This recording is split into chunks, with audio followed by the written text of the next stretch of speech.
સુરત શહેરની અંદર આપણો સમાજનો જે બે મજૂર વર્ગ કામ કરે છે અને કંઈ પણ તકલીફ આવે છે ત્યારે એ લોકો તરત પહોંચે છે અને પોતાનાથી થાય એટલી તમામ સેવાઓ આપે છે. એમને વધારે પડતી પણ સેવાઓ આપવા માટે હંમેશા રાત દિવસ મહેનત કરે છે.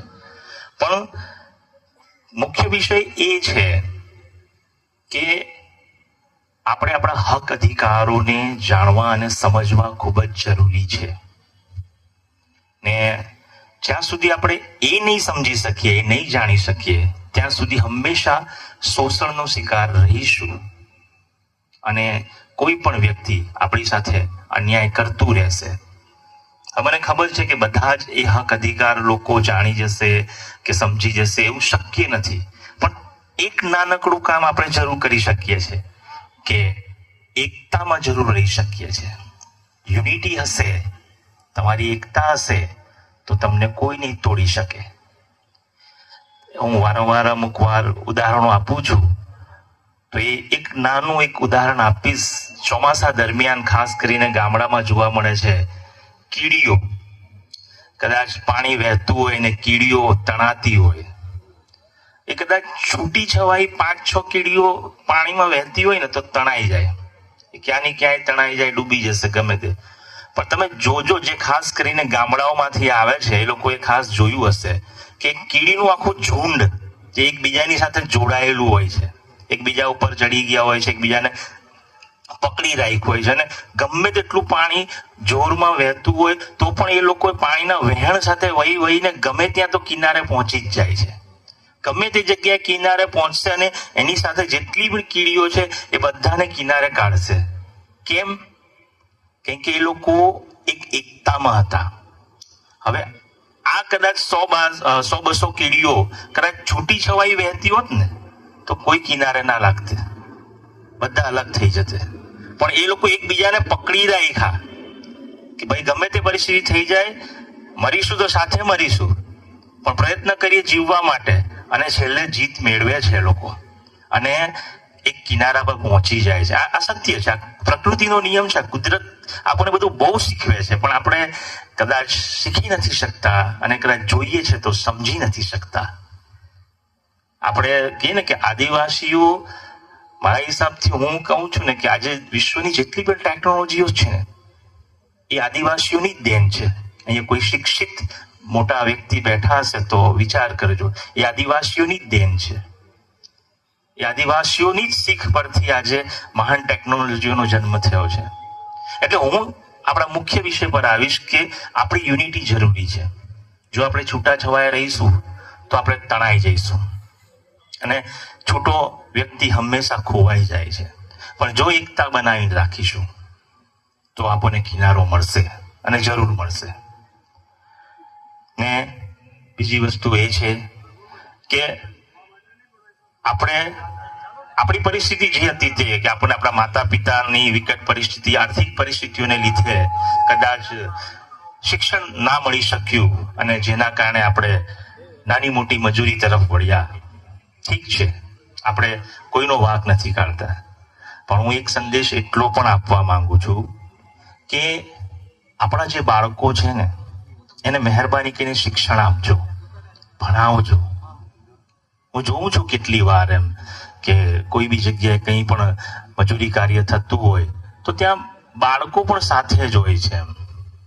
એ બિચારા એમ જ ફરતા હોય છે. હવે મને ખ્યાલ નથી હોતું કે એ લોકો ખરેખર શિક્ષણ પ્રાપ્ત કરે છે કે નહીં. કેટલીક વાર હું ઊભો રહું છું અને પૂછું છું એ લોકોને કે તમે તો આ મજૂરી કરી રહ્યા છો, વાત બરાબર છે, પણ તમારા બાળકો ભણે છે ખરા?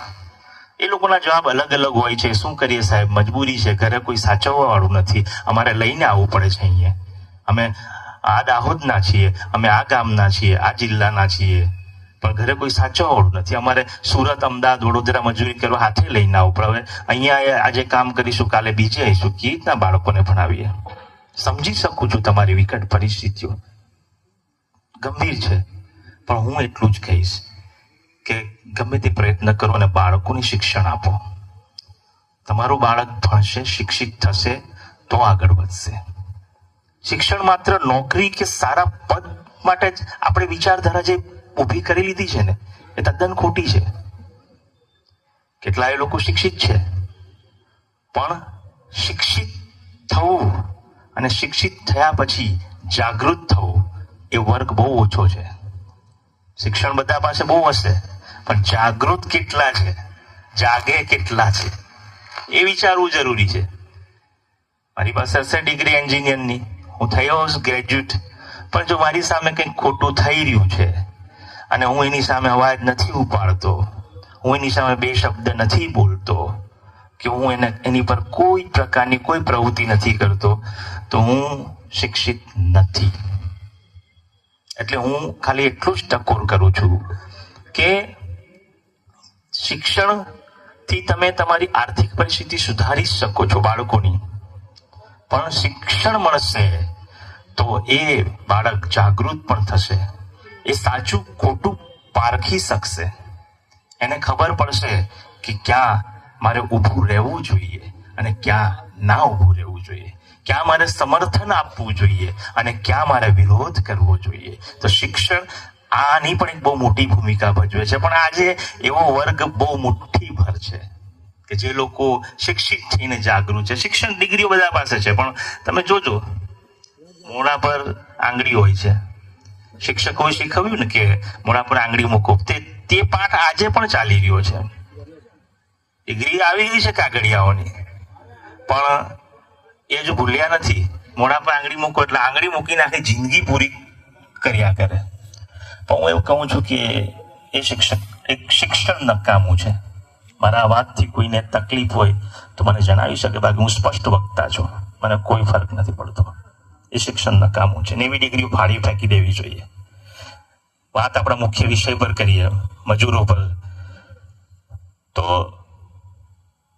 એ જે પ્રવૃત્તિ છે, એ જે કાર્ય છે, એને હું ઉચ્ચ કાર્યમાં તો ના જ ગણી શકું, કારણ કે કોઈને શોખ નથી એક મજૂર તરીકે કાર્ય કરવું.